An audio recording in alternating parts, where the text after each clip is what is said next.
Hi, I'm Dana Kent, PTA President for Bolivar Road Elementary, and I'm reading Chapter 6, Moonlight Madness. I waited until the school was completely quiet. No students, no teachers, no Mr. Morales.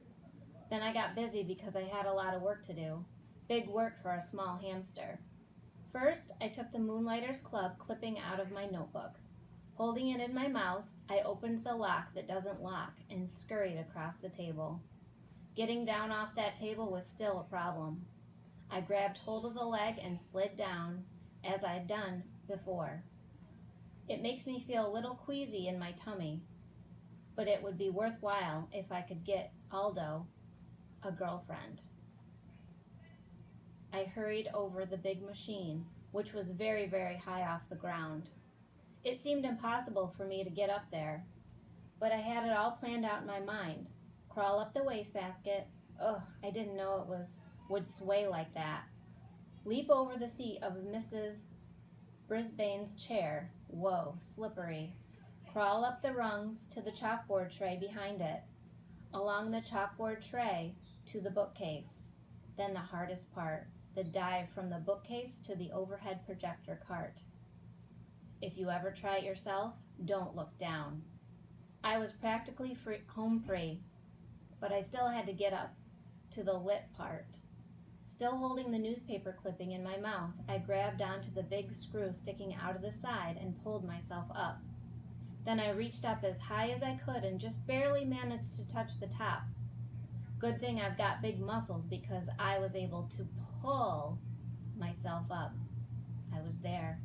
It was like climbing Mount McKinley, the tallest mountain peak in the United States. Ask Mrs. Brisbane. I quickly pushed the switch. I wished I had some sunglasses because I was suddenly surrounded by blinding light. It was like being inside a light bulb. I took the newspaper clipping out of my mouth and carefully laid it on the flat glass. Then I looked up at the wall and no!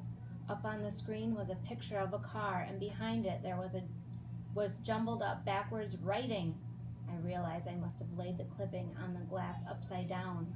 I quickly turned it over, and there it was, all the information about the Moonlighters Club, right there on the wall, with the outline of the car behind it.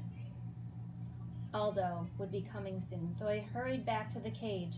It was faster getting back because it was mostly downhill until the very end, when I was to swing my way up the cord to the blinds and back to the table. I was panting pretty hard by the time I closed the cage door behind me. I didn't even have time to catch my breath before Aldo swung the door open. "Whoa, who left that on?" he exclaimed as he entered. "That thing could overheat." He hurried over to the overhead projector. "Look at the wall. Look up at the wall," I squeaked, but the words only sounded like hamster peeps. Aldo didn't waste a second. He flicked the machine off. All that work for nothing. But then a funny thing happened. Aldo turned the machine back on and looked at the wall. "What's this?" he muttered. "Why did Mrs. Brisbane have this up here? Hey, nice car." He squinted up at the screen. "Look, Humphrey, the Moonlighters Club, for people who work at night like me." And me, I thought. I was still quite exhausted from all that effort. Aldo stared at the big ad on the wall for a while. Then he turned off the projector and went to work and never mentioned it again. Yes, I was annoyed. I had failed, but at least I had tried, which was more than I could say for some of my classmates. Yes, say Nerisi, with my own furry ears, I had heard her promise Mrs. Brisbane that she would raise her hand in class, but so far she'd been as silent as a statue. Her week was almost up. Even though I'd scolded her the day she fed me, she paid no more attention to me than she had to her teacher. You should really listen to your teacher, even Mrs. Brisbane. And you should always listen to your hamster. I was worried about Aldo and about Saya. But I have to admit my journey had been so tiring that, nocturnal or not, I slept soundly the rest of the night. The next day began in a very surprising way. "I have something to share with you all," Mrs. Brisbane announced. She held up a postcard with a picture of colorful parrots perched in lush green trees. Postcard from Mrs. McNamara. Mrs. Brisbane would never call her Ms. Mac. It says, "Greetings to my favorite class in the world, room 26. I am now working in a school here in Brazil. This country is beautiful and friendly. I really enjoyed talking with the parrots in the rainforest. I miss you all, especially my pal Humphrey. Lots of love, Ms. Mac." Mrs. Brisbane had to say Miss Mac since that's the way the card was signed. Happy, happy, happy. Not only did Miss Mac remember me, she missed me most of all. Oh, and I missed her most of all too, especially every time I looked at Mrs. Brisbane and she glared back at me. Mrs. Brisbane showed us Brazil on the map, and it's far away. I'd like to be that far away from Mrs. Brisbane. My head was so filled with memories of Ms. Mac that I only got 75% on my vocabulary test.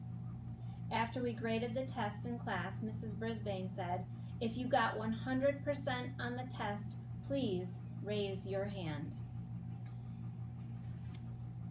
That woke me up. What a clever way to get Saya to raise her hand, because she always got 100%. AJ raised his hand, Art raised his hand, Saya just stared down at her desktop. I was starting to get really mad at her. When it was time for map work, Miss Brisbane clicked on the overhead projector, and there it was, the Moonlighters Club ad right on the wall.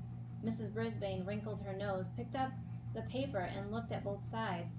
Then she held it up to the light, and I think maybe she noticed those little tiny holes in my teeth had made when I carried it over there. Mrs. Brisbane looked over at my cage and wrinkled her nose again. Then she crumpled the paper and threw it into the wastebasket. She's so smart, but she is also mean. She's not the only one. While she went on with her map work, wait for the bell, Garth Tugwell started making some very rude noises. Mrs. Brisbane didn't even turn around. When someone started giggling, she just said, "Stop giggling, Gail." So Garth's rude noises got louder and even ruder. And a lot of the other kids giggled along with Gail. Suddenly the teacher spun around to face them. "Very well, the whole class will stay in during recess for extra vocabulary words," she announced. "Raise your hand," Mrs. Brisbane snapped back. "You will all stay in during recess unless the person making those noises wants to step forward and admit it." Nobody said a word, but everybody glared at Garth, including me. "Okay, I did it," he said. "Raise your hand," Heidi whispered loudly. "Very well, Garth.